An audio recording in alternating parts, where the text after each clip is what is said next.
హక్కుగా గుర్తింతే సరిపోదు, అది రాజ్యాంగమైన మానవ హక్కుల ప్రకటన.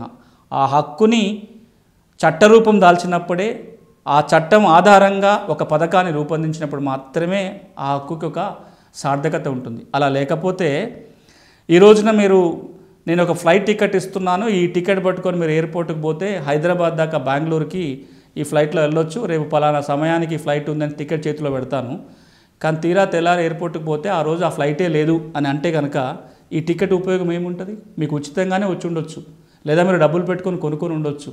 ఆ రోజు ఫ్లైటే లేకపోతే ఈ టికెట్కి విలువ ఏముండదు. అదేవిధంగా రాజ్యాంగంలోనూ అంతర్జాతీయ ఒడంబికలల్లా ఇంకేదో చట్టంలో కనుక నీకు ఈ పలానా హక్కు ఉంది అని రాసుంటే పెద్ద ఉపయోగం ఉండదు.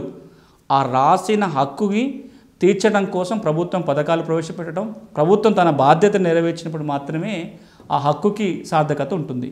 ఏ right without a correlating duty is no right at all అంటారు చట్టంలో. అంటే ఒక హక్కు, ఆ హక్కుకి విలువ ఎప్పుడు ఉంటుందంటే ఆ హక్కు ఎవరికైతే కల్పించబడిందో ఆ హక్కుని నెరవేర్చే బాధ్యత ఇంకొకరికి ఇవ్వాలి. అవతల వ్యక్తి తన బాధ్యత నెరవేరిస్తేనే ఈ హక్కుకు సార్థకత. ప్రతి పౌరుడికి పని అడిగే హక్కు ఉందని చెప్పి పని కల్పించే బాధ్యత కనుక ప్రభుత్వం మీద లేకపోతే ఆ హక్కు ఉన్న ఉపయోగమే లేదు. ఇందుకోసం దీనికి చట్టరూపం కల్పించడం కోసం ప్రభుత్వం ఒక చట్టాన్ని రూపొందించింది. దాన్నే మన్రేగా అంటాము, ఎంఎన్ఆర్ఈజీఎస్ అంటాము, లేదా ఈజీఎస్ పథకం అంటాము.